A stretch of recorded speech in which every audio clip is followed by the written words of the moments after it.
সমুদ্র আজও দ্বিতীয় বিশ্বযুদ্ধের দগদগে ক্ষত বুকে নিয়ে নীরবে বয়ে চলেছে। বিশাল এই নীল জলরাশির গভীরে এখনও ছড়িয়ে ছিটিয়ে পড়ে আছে শত শত ধ্বংসপ্রাপ্ত যুদ্ধবিমান, ট্যাঙ্ক, গোলাবারুদ ও নানা ধরনের সামরিক সরঞ্জাম। একসময় যেগুলো ছিল যুদ্ধের ভয়ঙ্কর প্রতীক, আজ সেগুলো নিঃশব্দে সমুদ্রের তলদেশে পড়ে থেকে ধীরে ধীরে ক্ষয় হয়ে যাচ্ছে। লবণাক্ত পানির স্পর্শে মরিচা ধরে ভেঙে পড়ছে ধাতব দেহ, আর সময়ের সাথে সাথে সেগুলো মিশে যাচ্ছে সমুদ্রের অন্ধকার গভীরে।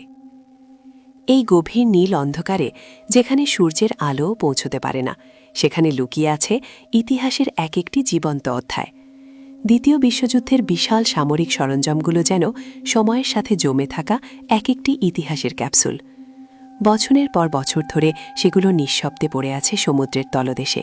কেউ দেখে না, কেউ শোনে না, কিন্তু তারা সবকিছু মনে রেখেছে। যুদ্ধের শেষের পর এই বিপুল পরিমাণ অস্ত্র ও সরঞ্জাম দ্রুত নিষ্ক্রিয় করা ছিল জরুরি। সে সময় সমুদ্রের গভীরতা ছিল সবচেয়ে সহজ ও দ্রুত সমাধান, তাই একের পর এক যুদ্ধজাহাজ, ট্যাঙ্ক, বিমান ও গোলাবারুদ সমুদ্রের বুকে নিক্ষেপ করা হয়। এই গভীরতায় আজও পড়ে আছে অতিকায় যুদ্ধজাহাজ, যেগুলো একসময় সমুদ্রে দাপিয়ে বেড়াত, ছিল শক্তি ও আধিপত্যের প্রতীক। রয়েছে ভয়ঙ্কর বিস্ফোরক ও রাসায়নিক অস্ত্র, যেগুলোর অনেকগুলো এখনও পুরোপুরি নিষ্ক্রিয় হয়নি। বছরের পর বছর ধরে এগুলো সমুদ্রের পরিবেশে ক্ষয় পেলেও আজও তারা বহন করে যুদ্ধের নীরব সাক্ষ্য। তবে এই নীরবতা ভয়ঙ্কর, কারণ এসব ধ্বংসপ্রাপ্ত অস্ত্র ও গোলাবারুদ সমুদ্রের জীববৈচিত্র্যের জন্য মারাত্মক হুমকি। বিষাক্ত রাসায়নিক পদার্থ ধীরে ধীরে পানিতে মিশে সামুদ্রিক প্রাণী ও মানুষের জীবনকেও ঝুঁকির মুখে ফেলছে। অন্যদিকে এই পরিত্যক্ত যুদ্ধ সরঞ্জামগুলো গবেষকদের জন্য এক অমূল্য সম্পদও বটে। এগুলো থেকে ইতিহাসবিদরা জানতে পারেন যুদ্ধের প্রযুক্তি, কৌশল ও সেই সময়ের বাস্তবতা।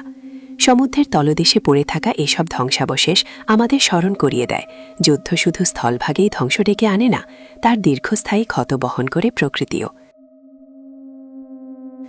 হয়তো ভবিষ্যতে এই ধ্বংসাবশেষ থেকেই মানুষ নতুন কিছু শিখবে, আরও সচেতন হবে ও বুঝতে পারবে মানব সভ্যতার সবচেয়ে বড় শত্রু আসলে যুদ্ধ নিজেই। আমাদের এই ভিডিওগুলো আপনাদের কেমন লাগে তা অবশ্যই কমেন্ট করে জানাবেন। আজকের ভিডিওটি ভালো লাগলে ভিডিওটি একটি লাইক দিন, কমেন্টে গিয়ে আপনার মতামত জানান। আর যদি সামর্থ্য থাকে তাহলে ফেসবুকে স্টার সেন্ড করে আমাদের উৎসাহ দিন। দেখা হবে পরবর্তী ভিডিওতে।